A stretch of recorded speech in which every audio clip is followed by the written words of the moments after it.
श्रीमन्मदनगोपालं वृन्दारण्य पुरन्दरं श्रीगोविन्दं प्रपद्योऽहं दीनानुग्रहकारकम् वन्दे मुकुन्दमरविन्ददलायताक्षम् कुन्देन्दुशङ्खदशनं शिशुगोपवेशम् इन्द्रादिदेवगणवन्दितपादपीठम् वृन्दावनायमहं वसुदेवसूनम् नवजलधरवर्णं चम्पकोद्भाषिकरणम् विकसितनलिनाश्रियं विस्फुरन्मन्दहास्यम् कनकरुचिदुकूलम् चारुबर्हावचूलम् कमपि निखिलसारं नौमि गोपीकुमारम् वंशीविभूषितकरान्नयनीरदाभात् पीताम्बरादनुनबिम्बफलाधरोष्ठात् पूर्णेन्दुसुन्दरमुखादरविन्दनेत्रात् कृष्णात् परं किमपि तत्त्वमहं न जाने ध्यानाभ्यासवशीकृतेन मनसा तन्निर्गुणं निष्क्रियम् ज्योतिकिञ्चन योगिनो यदि परं पश्यन्ति पश्यन्तु ते अस्माकं तु तदेव लोचन चमत्काराय भूयाचरम् कालिन्दी पुलिनेषु यत्किमपि तन् नीलं महो धावति श्रीराममय सब जग जानी करऊं प्रणाम जोरि जुगपानी। ये सब हमने निर्माण किया, हमने बनाया और हमारे बाद उजड़ जाएगा। ऐसा हम चाहे इन शब्दों में न कहें, पर इन भावों में तुम बहुत बार बोलते हैं। मैं तो बोला करता हूँ, औरों के बाद भगवान जा रहे।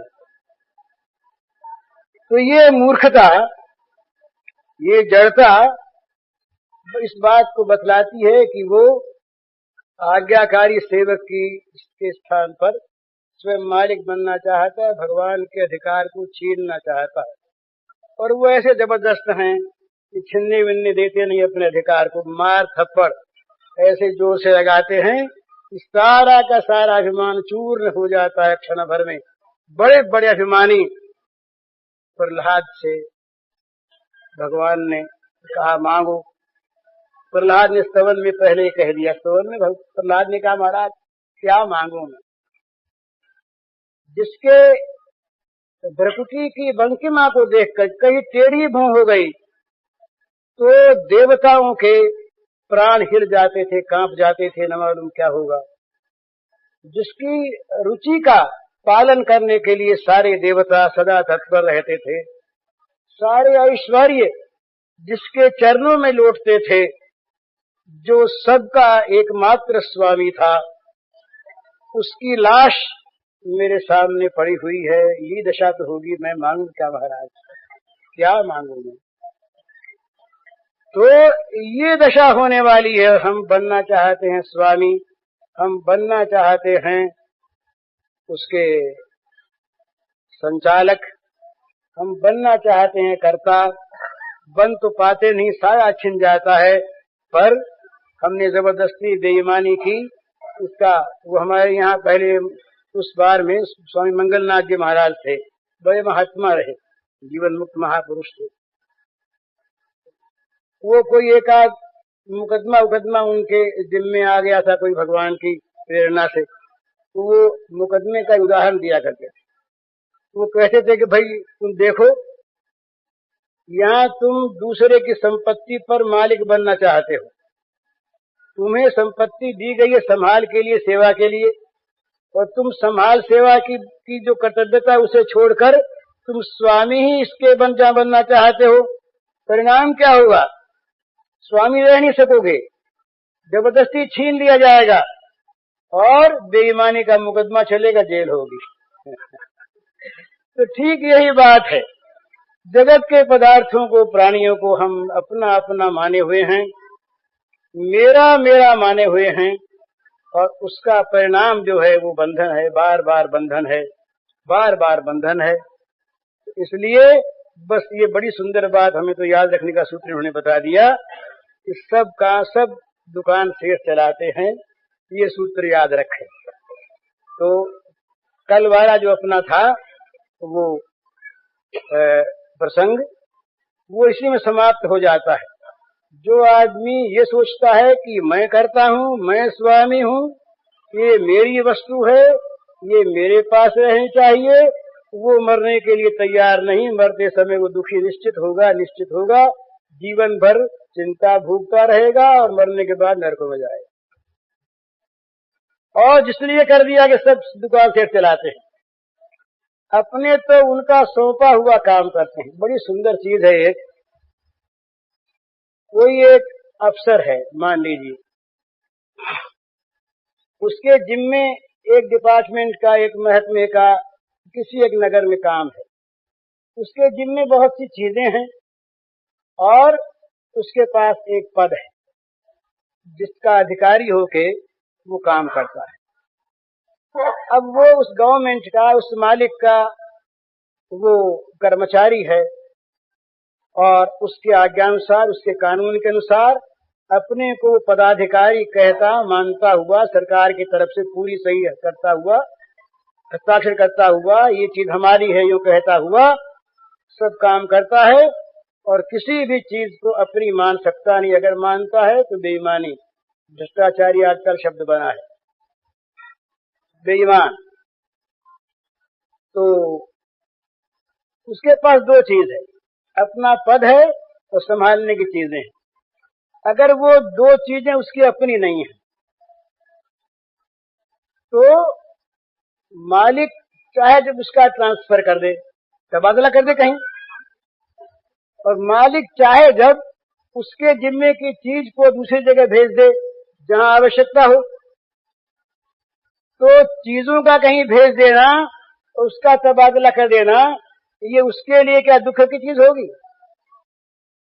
वो तो मालिक का नौकर है, चाहे वो हरिद्वार में रहे और चाहे वो दिल्ली भेज दिया जाए, चाहे वो कानपुर भेज दिया जाए, और उसके पास जो चीजें थी वो अगर दूसरी जगह आवश्यक है तो उस पर ऑर्डर आ जाए कि इन चीजों को तुम वहां भेज दो,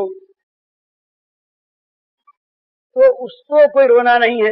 एक मालिक के मान लीजिए 10 जगह उसकी ब्रांचेज हैं, शाखाएं हैं, एक बैंक की 20 जगह शाखाएं हैं, बैंक के अलग अलग शाखाओं के मैनेजर हैं, अपना काम करते हैं, सही करते हैं बैंक के नाम से, भला बैंक के नाम से उनको अधिकार प्राप्त है, सारा बैंक का व्यवहार चलाते हैं। लेकिन अगर हेड ऑफिस के आगे आ जाए कि इतना रुपया तुम अमुक ऑफिस में ट्रांसफर कर दो, तो क्या वो रोएगा? क्या वो दुखी होगा कि अरे हमारा रुपया कहाँ चला गया? उसे तो हेड ऑफिस की आज्ञा के अनुसार, मालिक की आज्ञा के अनुसार रुपया आवे तो संभालना और मंगावे तो भेज देना। जब तक पास रहे तब तक संभाल रखना। और अपने लिए भी जब ट्रांसफर का ऑर्डर आ जाए तो बोरिया बंधना ये लोग सब तैयार रखते हैं, बोले न मालूम कब ट्रांसफर का ऑर्डर आ जाए तो यहाँ अगर बंधे रहेंगे तो मुश्किल होगी। हिसाब किताब सारा नक्की, बैलेंस शीट तैयार, अब बुलाता है, बोले हाँ अब तैयार, चाहे जब आ जाए ट्रांसफर। इसी प्रकार से इस जगह ये जो संसार है ये हमारा नहीं, ये संसार की वस्तुएं हमारी नहीं, ये घर के जितने भी ये सदस्य हैं ये सब हमारे नहीं। ये सब सदस्य, ये सारे प्राणी, सारे पदार्थ हमको प्राप्त हुए हैं मालिक की ओर से सेवा संभाल करने के लिए। अगर हम सेवा संभाल करने में कर्तव्य का की अवहेलना करते हैं, चूक करते हैं, तो हम मालिक के नमक हराम नौकर हैं और मालिक की संपत्ति को ही अपना मान लेते हैं तो बेईमान है। तो जो बेईमानी नहीं करता, नमक हरामी नहीं करता, वो हमेशा तैयार, जब ट्रांसफर कर दे चाहे जहां भेज दे। उस चीज को ट्रांसफर कर दे। तो जो ऐसा है वो तैयार है, अर्थात जो ये मानता है कि दुकान सेठ चलाते हैं, हम नहीं चलाते, हम तो उनके आज्ञा अनुसार केवल काम करते हैं। जब तक यहाँ वो रखते यहाँ रहते हैं, भेजेंगे कहीं पर, हमें तो रहना उनकी सेवा में है। ये भक्त लोग जो है ना, ये बड़े विलक्षण होते हैं। ये भक्त लोग कहते हैं कि हमें महाराज मुक्ति उक्ति दे दोगे आप तो मुश्किल होगी, सेवा नहीं मिलेगी। मुक्ति आप दे देंगे कहीं हमको तो सेवा से वंचित होना पड़ेगा। एक बात बहुत ध्यान में रखने की है, ये मुक्ति निरादरी भक्ति लुभाने कहना सहज है। हम लोग तो मुक्त नहीं हैं संसार के मामूली भोगों की कामना से। हम लोग मोक्ष की कामना के त्याग की बात क्या जाने, हम लोगों को तो मोक्ष का पता ही नहीं है।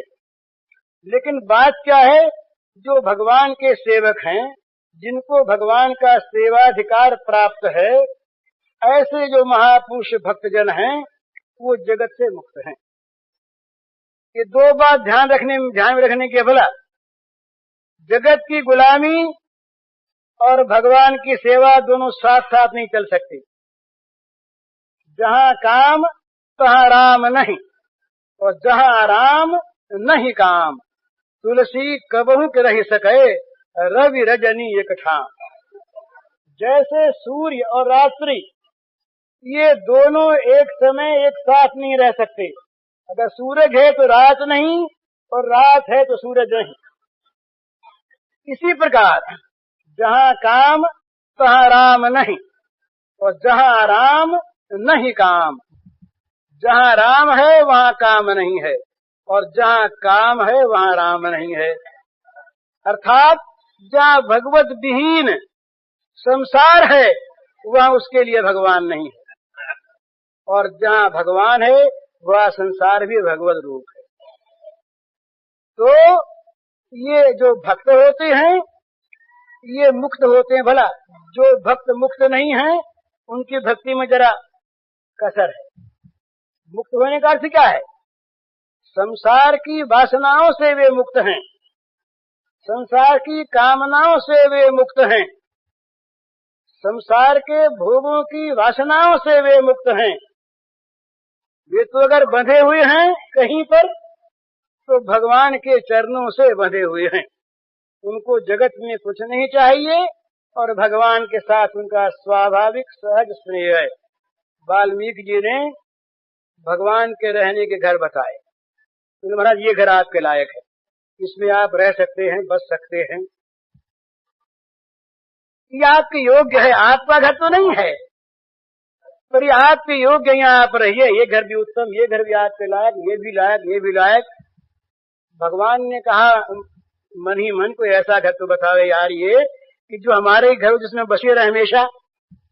तब अंत में कहा चाहि न चाहिए कबहु कछु और तुम सन सहज स्नेह, बसहु निरंतर तासु मन सोराउर निज गेह। चाहि न चाहिए कबहु कछु और तुम सन सहज स्नेह, बसहु निरंतर तासु मन सोराउर निज गेह। अब कहा मुनि ने कि महाराज हम आपको अपना घर बताते हैं, जहाँ से कभी आप निकाले नहीं जा सकते। बोले बहुत दिन रहते हो गए, भाड़ा बढ़ाएंगे, कानून बदलवाना चाहते हैं, कुछ नहीं। तो कहते हैं आपका घर है, उस घर में आप बसो निरंतर, एक दो दिन के लिए नहीं, वर्ष दो वर्ष के लिए नहीं, सदा के लिए आप उस घर में बस जाइए, क्योंकि आपका घर है। तो वो कौन सा आपका घर है? तो जाहि न चाहिए कबहु कछु और तुम सन सहज स्नेह। वाह, इस आधे दोहे में सारी भक्ति का स्वरूप बता दिया। जाहि न चाहिए कबहु कछु, किसी अवस्था में भी न धन के भाव में वो धन की आकांक्षा करता है, न विपत्ति में पड़ने पर विपत्ति से त्राण करने के लिए वो पुकारता है, न वो बंधन का अनुभव करके मोक्ष की इच्छा करता है, न वो नरक में जाकर वहां से मुक्त करने के लिए भगवान से कहता है।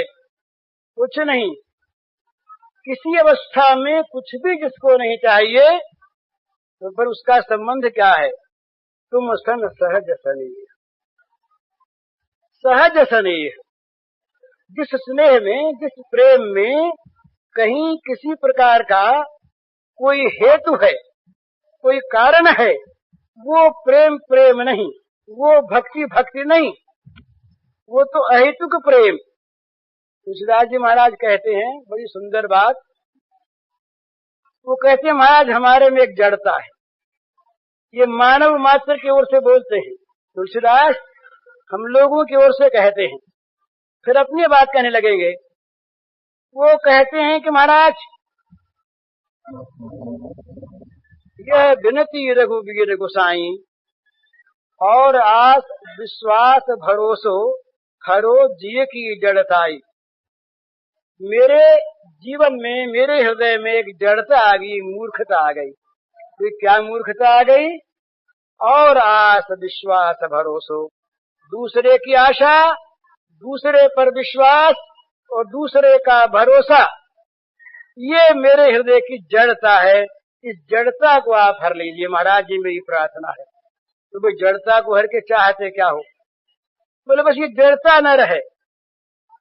जहां पर ये आशा विश्वास भरोसा किसी प्राणी में, किसी पदार्थ में, किसी अवस्था में, किसी व्यवस्था में, किसी स्थिति में, किसी वस्तु में है आशा भरोसा विश्वास, वहां तक जड़ता है। तो कहा फिर तुम क्या चाहते हो? मुक्ति चाहते हो, सदगति चाहते हो, सद्बुद्धि चाहते हो, रिद्धि सिद्धि चाहते हो, और जगत में सबके लिए जो लोभ की वस्तु है कि मेरा नाम रहेगा, ये बड़ाई चाहते हो? तो कहा नहीं। चहो न सुगति सुमति संपत्ति कछु, रिद्धि सिद्धि विपुल बड़ाई। चहो न सुगति सुमति संपत्ति कछु, रिद्धि सिद्धि विपुल बड़ाई। हेतु रहित अनुराग राम पद, बढ़ु अनुदिन अधिकारी। जिस सुगति में भगवत प्रेम न हो, वो सदगति नहीं चाहिए, वो सन्मति नहीं चाहिए, वो संपत्ति नहीं चाहिए, वो रिद्धि सिद्धि नहीं चाहिए, और वो विपुल बड़ाई नहीं चाहिए। चाहिए केवल ये हेतु रहित अनुराग राम पद, बढ़ु अनुदिन अधिकारी। अहेतुक अनुराग, बिना किसी हेतु का प्रेम भगवान राघवेंद्र के चरणों में निरंतर मेरा बढ़ता रहे, अनुदिन अधिकारी, रुक न जाए।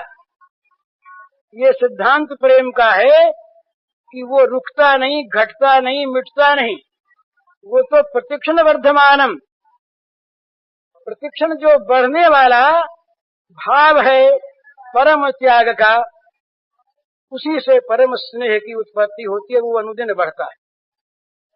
तो तुलसीदास कहते हैं कि निरंतर दिनों दिन बढ़ता रहे मेरा प्रेम भगवान में, अहेतुक ये मैं चाहता हूँ। तो इसलिए भक्त के हृदय में किसी वस्तु की चाह नहीं, वासना नहीं, कामना नहीं, इसलिए वो मुक्त है। भक्त मुक्त होता है, भक्त बंधन में नहीं आता। उसकी विशेषता एक और है कि भक्त भगवान को बंधन में ले आता है। भक्त स्वयं तो मुक्त होता है, भक्त स्वयं मुक्त होता है। जीवन मुक्त भगवान को नहीं बांध सकता, ब्रह्मज्ञानी भगवान को नहीं बांध सकता, वो तो भगवान में जाके विलीन हो जाता है। पर ये भक्त, ये प्रेमी, ये भगवान को बांध कर नचाता है।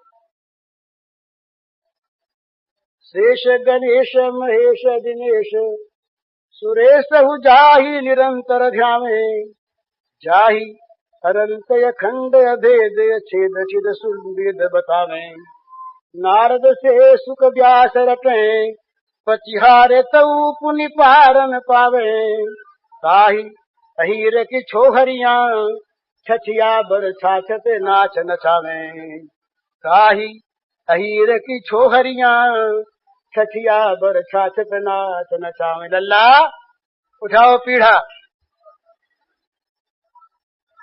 यशोदा मैया की समवयस्का माता हैं, वृद्धा वात्सल्यमयी गोपिकाएं। यशोदा के पास आके खड़ी होगी, रोज होती थी। बड़ा आनंद, ब्रह्मानंद कोई वस्तु नहीं। हाथ में किसी ने छाछ ली, छाछ में से जब वो लौंदा निकाल लिया, बोले देख लल्ला, लौंदा तैयार है ये छाछ का, ये मक्खन का, ये मिलेगा? हाँ बोले मैया दे दे। बोले ऐसे नहीं मिलेगा, वो जरा पीढ़ा उठा के लाओ तो। अब ये ब्रह्मज्ञानियों के लिए, बुद्धिवादियों के लिए बड़ी लज्जा की बात, वो समझ में नहीं आती कि या तो जगत है ही नहीं, और यदि है तो उनके संकल्प में विद्युत है। अनंत अनंत कोट जगत जिनके संकल्प पर विद्युत है, खड़े हुए हैं आकाश में अकारण ऐसे ही, वो भगवान उनको कहे पीड़ा उठा के लाओ, उनका इतना अपमान, वो अपमान नहीं मानते, जाते हैं। अब पीड़ा उठता नहीं। ये और देखिए, भगवान पीड़ा उठा नहीं सकते, उठाते हैं, उठता नहीं तो शर्मा जाते हैं, यूं देखते हैं माँ की तरफ, देखिए क्या कहेंगी, उठा नहीं पीड़ा, और कहीं कह दे कि लौंदा नहीं मिलेगा तो डर जाते हैं मन में, फिर चेष्टा करते हैं, फिर छाती का बल लगा के उठाते हैं। उधर से उत्साह मिलता, हाँ लाला उठाओ, अब क्यों उठ जाएगा, ऐसे जोर से लगा। मालूम होता आज यशोदा मैया ने मक्खन तुम्हें खिलाया नहीं, सवेरे कम दिया।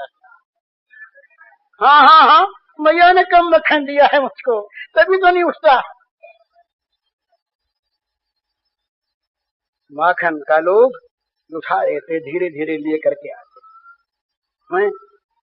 अब वो जब पास आ गए, बोले ला लो ना भाई जरा नाचो, नाचोगे तो मिलेगा। अब जिनकी माया शिव ग्रंथी को नचाती हमेशा, वो भगवान स्वयं वहां नाचते हैं, नाचने लगते हैं भगवान, बड़े मजे में नाचते हैं। तब उन्हें वो अहिर की छोहरियां, अब उनका नंबर आता है। ये तो माताएं थी, तो छोहरियां आती हैं, उनकी तो अजब चीज है, वो सब कुछ नचाती। तो ये विशेषता एक ये है, भक्त मुक्त होता है पर भक्त भगवान को बांध लेता है। भक्त के बंधे हुए भगवान सब कुछ करने को तैयार। कहीं भक्त कह देंगे आपको ये करना पड़ेगा, हाँ भाई पड़ेगा, तुमने कह दिया ना। भीष्म ने कह दिया, अगर तुम्हें कल मैं हथियार उठा दूं तो मैं गंगा का बेटा नहीं, शांतनु का जाया नहीं। कृष्ण, तुम्हारे बल पर कल तुम्हारी प्रतिज्ञा टूटेगी। भगवान ने कहा तथास्तु, यही होगा, यही होगा। जो स्वयं महाकाल, स्वयं कहते कालोस्मि लोकक्षेत्र प्रवृद्धो, वे महाकाल बैठे हुए रथ के ऊपर, अर्जुन के रथ के रश्मियां पकड़े हुए, और भीष्म के वो भीषण बाण आते हैं, जर्जर हो जाता है भगवान का शरीर भी, और अर्जुन तो सर्वथा हतप्रभ हो जाते हैं, शक्ति शून्य से हो जाते हैं, अचेतन से होते हैं। जब देखा अर्जुन को, निमित्त बना अर्जुन, प्रतिज्ञा तो भीष्म की थी। उतरे भगवान रथ से, उठाया एक चक्का, योग घुमाया, सुदर्शन चक्र बन गया, दौड़े। भीष्म ने कहा महाराज आओ, ये मौत तो बड़े खुशनसीबों को मिलती है, चलो गिराओ मुझे नीचे, ये मौत मुझे कब मिलेगी, आओ नाथ आओ आओ। अर्जुन पीछे से आए, अर्जुन ने दौड़ करके पैर पकड़ लिए, महाराज लड़ूंगा मैं। बोले नहीं तुम नहीं लड़ सकते, मैं सबको ध्वंस कर दूंगा आज। बोले नहीं महाराज मैं। ये भगवान का बंधन। तो जिन बांध्यो सूर्य सूर्य नाग नर, प्रबल कर्म की डोरी, सोई विच्छिन्न ब्रह्म दसुमति हठ बांध्यो सकत न छोड़ी। जिन बांध्यो सूर्य असुर नाग नर, प्रबल कर्म की डोरी, सोई विच्छिन्न ब्रह्म दसुमति हठ बांध्यो सकत न छोड़ी। जबरदस्ती पकड़ के बांध लिया भैया। वो अविच्छिन्न परिच्छिन्न ब्रह्म जो थे, वो जरा सी डोरी में उनके कमर आ गई, बंध गया, छुड़ा नहीं सकते। जिनके नाम लेने नामाभास से बड़े बड़े पापियों के बंधन टूट जाते हैं, वो भगवान ऐसे बंध गए उस प्रेम यशोदा मैया की प्रेम की डोरी से, अपने आप छुड़ाने में समर्थ हो गए, पकड़ लिया हाथ माने। वो दृश्य भागवत का बड़ा मधुर हाथ पकड़, एक हाथ पकड़ लिया और एक हाथ में दे छड़ी लेके डरा रही है। अब वहां का भगवान की झांकी कोई देखे तो एक तो वो श्याम सुंदर थे ही, यद्यपि उनका जो श्याम सुंदर रंग था वो काला होने पर भी बहुत से कालों को उजला करने वाला।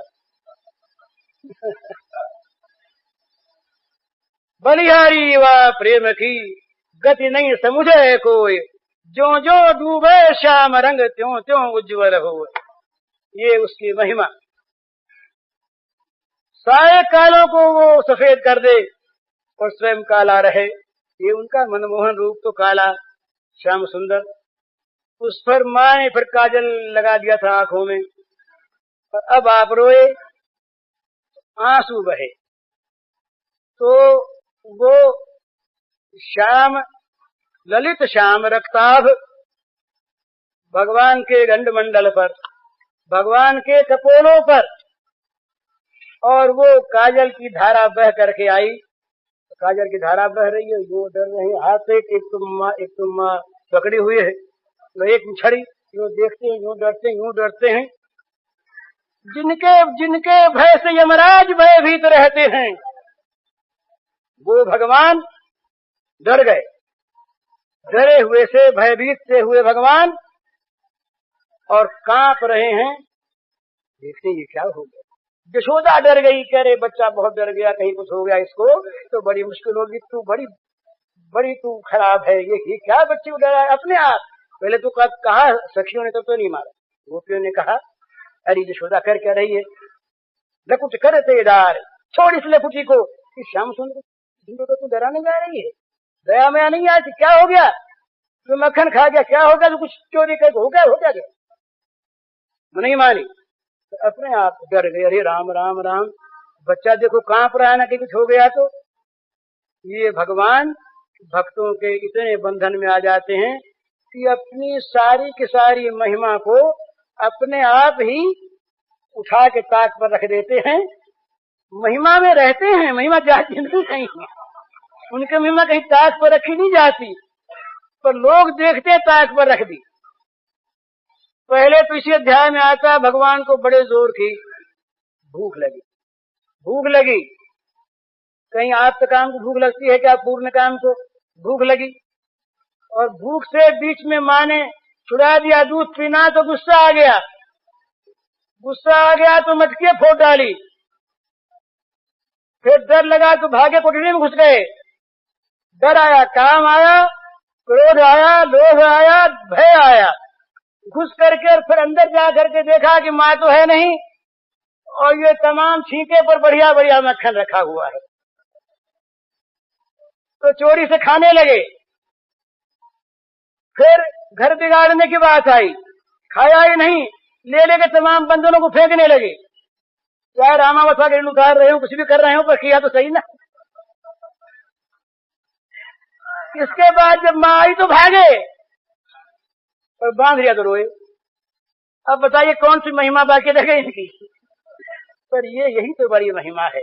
ये महिमा क्या है, भगवान दिखलाते हैं कि मैं कितना भक्त के वश में होता हूँ, कि भक्त के लिए स्वयं बंधन में आकर के, जैसे बंधन में पड़ा हुआ प्राणी सब कुछ करता है मजबूरी से, उसी प्रकार में स्वेच्छा से, स्वलीला से, मजबूरी से नहीं, प्रेम की मजबूरी तो जरूर है, प्रेम वश होकर के मैं ये करता हूँ। तो भक्त जो होते हैं ना, ये मुक्त होते हैं, ये बात ध्यान रखनी चाहिए।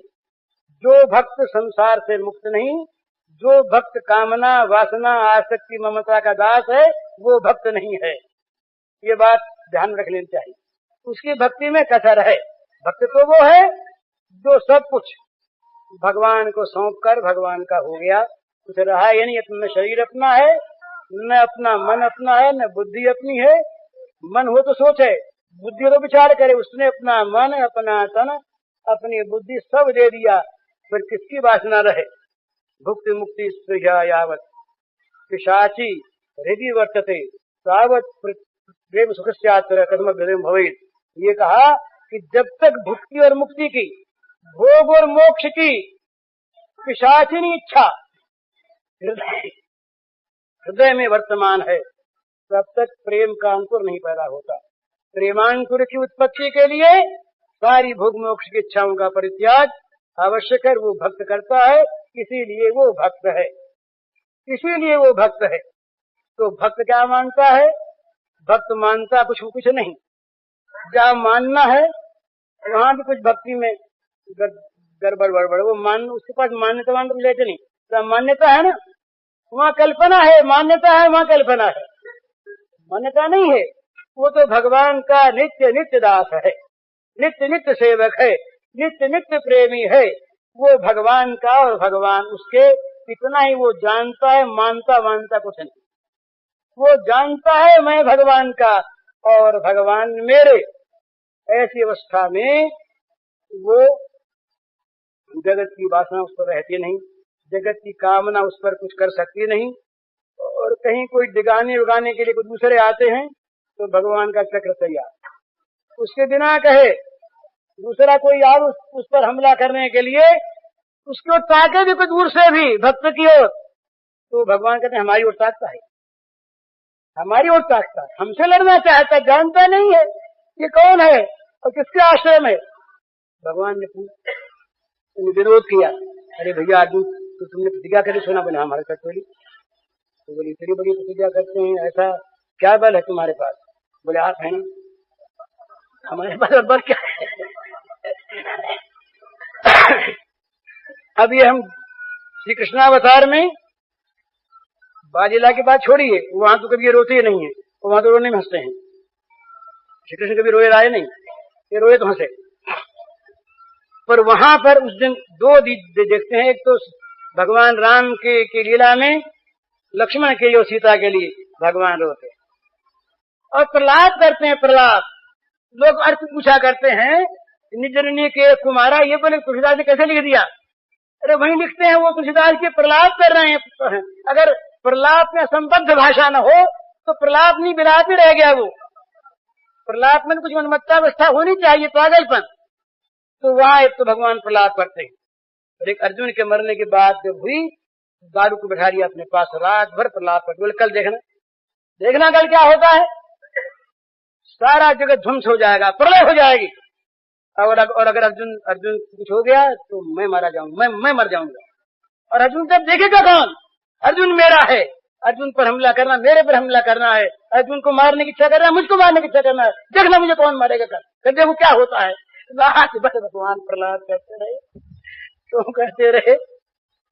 ये भक्ति की महिमा। ये तो ऐसा जो भक्त है वो भगवान से क्या चाहता है? कुछ नहीं चाहता। वो भगवान को क्या मानता है, वो उसकी क्या मान्यता है? जगत क्या है?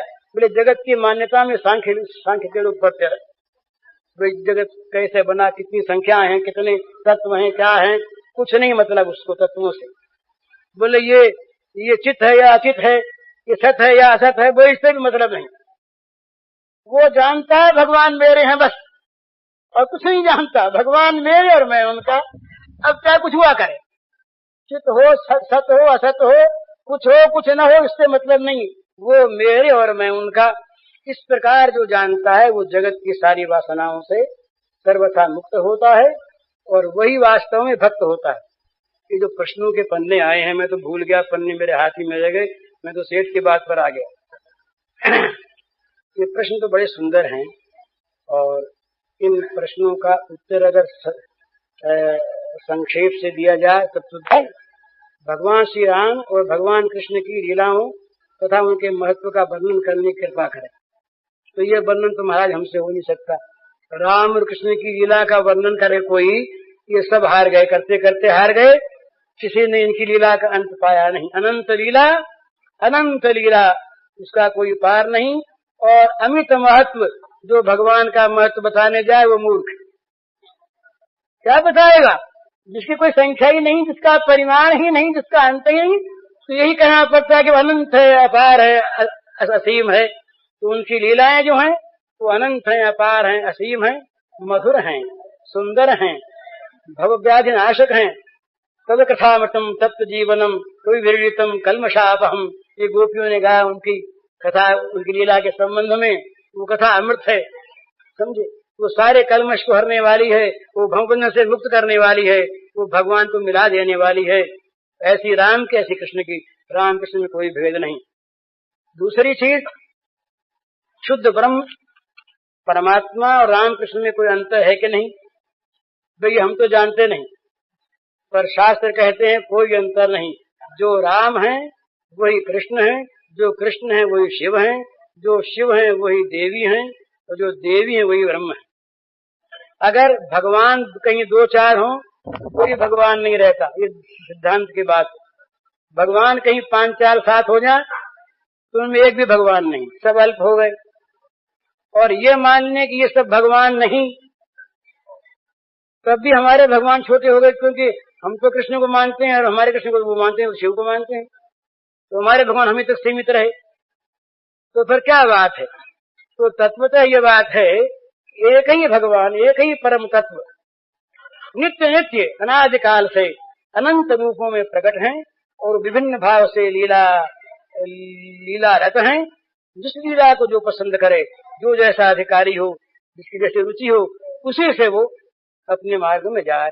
इसलिए कोई अंतर नहीं, बिल्कुल सर्वथा एक ही एक ही एक ही। हमसे पूछे भाई तुम्हारे क्या है, तो ये बात बताने की तो है नहीं, बताने की तो है नहीं। ये तो अपनी अपनी, तुम किसको खसम मानती हो? जिसमें मन मानता उसको मानती है। अब ये बतावे कौन, बतावे कौन भाई, ये तो बतावे कौन। लेकिन शब्दों में पूछते हैं तो हम तो कहते हैं भाई एक बात है, और को समझे सो समझे, हमको इतनी समझ भली, ठाकुर नंद किशोर हमारे, ठकुरायन वृषभानु दल। ये हमारी अपनी बात है, कोई माने न माने, हमारा कोई किसी पर आग्रह नहीं। और ये हम नहीं मानते कि राम को मानने वाले हमारे ठाकुर से छोटे ठाकुर को मानते हैं या राम कोई दूसरे, ये हम नहीं मानते, ये हम नहीं मानते। जो हम ये मानते हैं कि जो राम है वही कृष्ण है, जो सीता है वही राधा है, वही रुक्मिणी है, वही लक्ष्मी है, जो शंकर पार्वती है वही लक्ष्मी वैकुंठपति भगवान रमानाथ हैं। कोई अंतर नहीं है, परंतु हमें ये प्यारा लगता है, इसलिए हम यही कहते हैं कि और को समझे सो समझे, हमको इतनी समझ भली, ठाकुर नंद किशोर हमारे, ठकुरायन वृषभानु लली। वो चाहे पुष्पांजलि हुई हो न हुई हो, इससे हमें मतलब नहीं। वो क्या है क्या नहीं ये मतलब नहीं, वो परकिया है स्वकिया हमें मतलब नहीं, वो भली है बुरी है कोई माने मतलब नहीं। हमारी तो ठकुरायन है, वो ठकुरायन स्वामिनी है, ये हमारा अपना मत। दूसरी बात, शीघ्र से शीघ्र भगवान की प्राप्ति कैसे हो?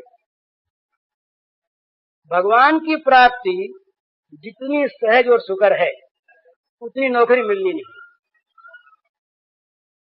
नौकरी किसी को मिलेगी तो उसमें पूर्व के प्रारब्ध कर्म का कारण होना चाहिए। बिना कर्म के संसार का भोग नहीं मिलता, ये सिद्धांत है। संसार के भोग की प्राप्ति में कर्म की अपेक्षा है। हम रुपए के लिए 1000 प्रार्थना करें, रोवे 1000, सब रोते हैं, जब करें तब करें, रोवे मनावे, रुपया दिए रुपया दिए रुपया दिया हो। लोग इतनी जड़ता आ गई कि दिवाली पर रुपयों को पूछते हैं। दिवाली पर हमने देखा कटोरे में रुपया रख देते हैं, सिक्का। लक्ष्मी जी को ही पूछते होंगे तभी समझते हैं कि भाई इसका अधिष्ठात्री देवी को तो पूछते हैं, भगवान की अर्धांगना को तो वो तो जड़ सिक्के को पूछते हैं। तो पर वो जड़ सिक्का चाहे पूजा किया करें उसके आप 1000, तो जड़ तो जड़ है, न वो बोलेगा, न वो आ सकता है आपके पास, न वो आपकी वेदना को जानता है। वो तो अगर आपके कर्म में कहीं किसी प्रकार का फल आवश्यक तो मिलेगा, लेकिन भगवान मिलते इच्छा से। इच्छा से धन नहीं मिलता, इच्छा से नौकरी नहीं मिलती, इच्छा से व्यापार नहीं मिलता, इच्छा से पति पत्नी नहीं मिलते, इच्छा से संसार का कोई स्थान नहीं मिलता। परंतु अगर इच्छा आपकी पूर्ण हो, अनन्य हो, तो भगवान मिलते हैं, अवश्य मिलते हैं और अभी मिलते हैं। अगर अभी न रहा जाए तो अभी मिल जाएंगे, क्योंकि वो किसी कर्म के फल नहीं है ना। बोले हमने खेत में बीज बोया है, अब वो कहीं अंकुरित होगा, फिर उसमें वो बड़ा होगा, तब कहीं पल्लवित होगा, उस पत्ते निकलेंगे, फिर फूल निकलेंगे, फिर उसमें फल बनेगा। ये आवश्यक नहीं है, वो तो है, यहाँ है, अभी है। हरि व्यापक सर्वत्र समाना, प्रेम से प्रकट हो ही मैं जाना। तो भगवान की प्राप्ति चाह करने वाले को अति सुलभ, अति शीघ्र, और नहीं चाह करने के वाले के वास्ते अति दुर्लभ, महान कठिन, और असंभव मानने वाले के लिए असंभव। ये भगवान की प्राप्ति की बात। साकार रूप से भगवान के दर्शन तथा भगवान की प्राप्ति या पूर्ण स्थिति में कोई अंतर है या एक ही बात है, ये भी स्वसंवेद्य विषय है। हमको तो पूर्ण स्थिति प्राप्त है नहीं, तो पूर्ण स्थिति में क्या स्थिति होती है हमें मालूम नहीं। और हमारे जो भगवान हैं उनके मिलने में आनंद होता है, ये हमारा विश्वास है। और वो आनंद अपरिमित है, अपरिमेय है, अनंत है, असीम है। अब उस आनंद के साथ किसी दूसरे आनंद की तुलना होती है नहीं, ये तुलना करने वाले जानते, हम तो जानते नहीं, पर हम तो मानते हैं कि हमारे भगवान ही ब्रह्म हैं। इसलिए ब्रह्म की प्राप्ति का आनंद हमारे भगवान की प्राप्ति का आनंद तो होगा। उसमें अंतर क्या है? कोई अंतर वंतर नहीं, क्योंकि भगवान एक, भगवान का स्वरूप एक, तत्व एक, तो उनका आनंद भी एक ही है। अब अपनी अपनी भावना है, भावना के अनुसार कोई कहीं आनंद देखता है, कोई निरानंद भी देखता है, तो उसमें भी आनंद ही है। तो ये सारी बातों का संक्षेप में इन प्रश्नों का उत्तर है। ऐसी बात है कि साधना में केवल दो बात की आवश्यकता है। अपने साध्य में सर्वोपरि बुद्धि हो, और अपने साधन में सर्वोपरि बुद्धि के साथ साथ पूर्ण सावधानी हो, बस। साध्य जहां बार बार बदलते जाएं वहां भी गड़बड़ होती है, और नए नए साधनों को बार बार अपनाया जाए तब भी गड़बड़ी होती है। माने सबको, जाने सबको आवश्यक हो तो, सुने सबकी और करे अपनी। भाई ऐसा आता है ना कि भाई संसार में पुरुष बहुत हैं और एक से एक अनुपम हैं, श्रेष्ठ हैं, सद्गुण संपन्न हैं, पर सती स्त्री के लिए वे सब पुरुष अच्छे, महात्मा, संत, श्रेष्ठ गुण संपन्न होते हुए भी उसका पति ही है।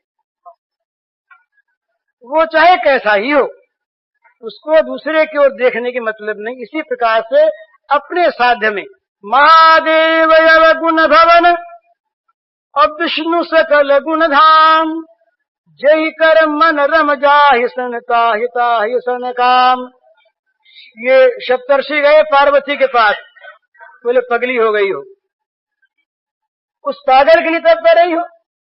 मसान में रहता है, भूतों का पति है, मुंड की माला पहनता है, खाने को जिसके पास नहीं, घर जिसकी झोंपड़ा नहीं, पहनने को कपड़ा नहीं, नंगा रहता है, और जिसको घर सुहाता नहीं, घर उजाड़ दिया। एक स्त्री बिचारी थी, उसको बहका के भिजवा दिया घर में, मारी गई बिचारी।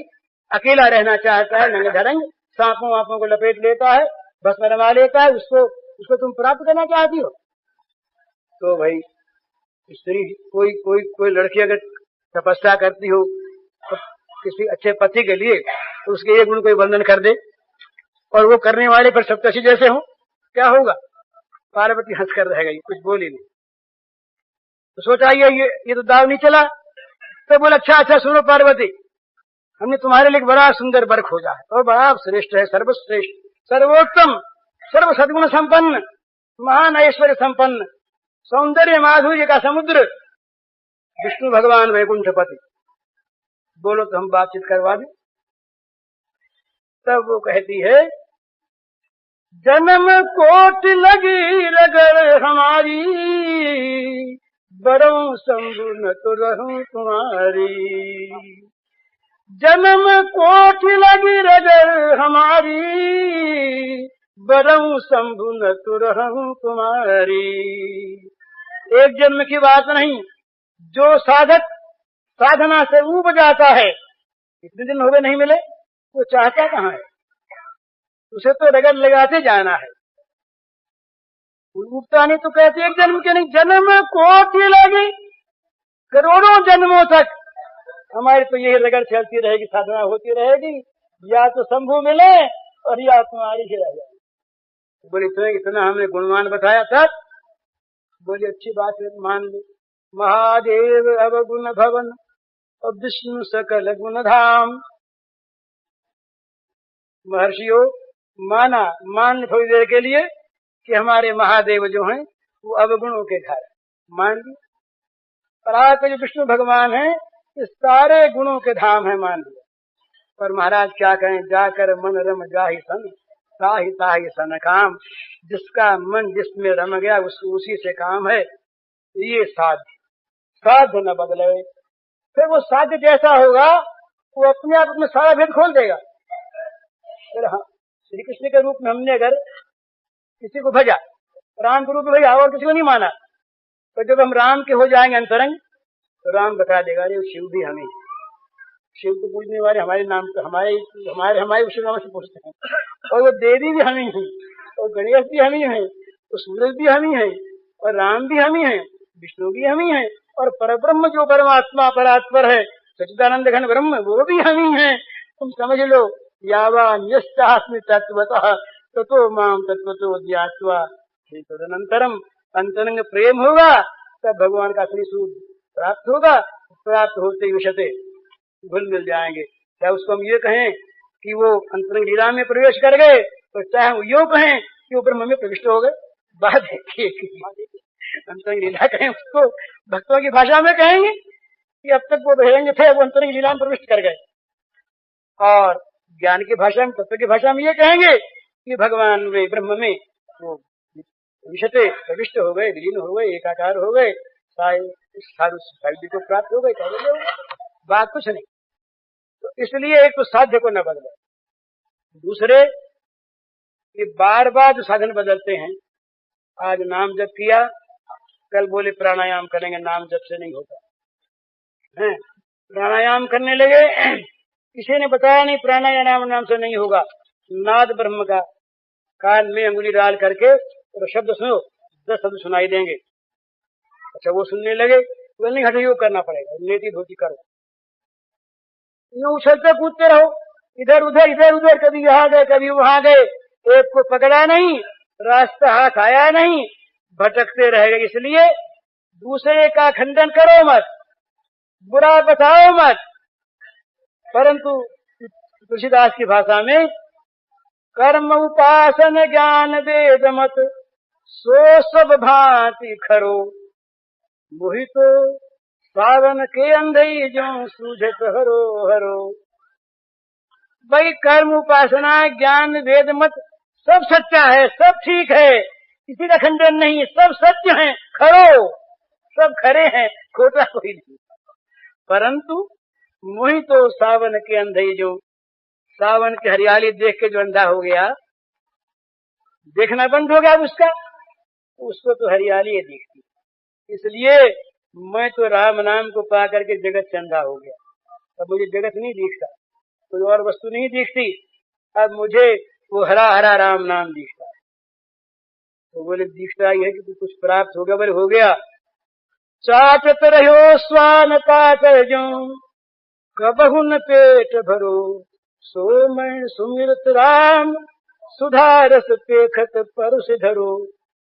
कुत्तों की भांति जूठी पतड़े चाटता फिरता था, अनंत जन्म बीत गए, कभी शांति नहीं मिली, भूख मिटी नहीं, ये चाहिए, मरता गया और फिर मांगता गया, फिर मरा, फिर जन्मा मांगता रहा, कभी पेट भरा ही नहीं, जूठी पतड़े चाटता रहा। पर मैंने जब से राम का स्मरण किया, अब मेरी भूख तो मिटी गई।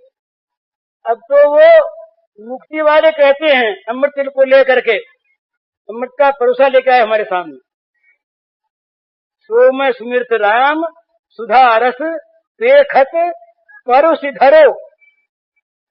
सुधा रस, मुक्ति सुधा, अमृत, ये परोस करके रखा मेरे सामने कि ले लो। मैं उसको नहीं काटता, इतना फल मुझे मिल गया बाबा, और क्या मिलेगा। उस एक को पकड़ने से।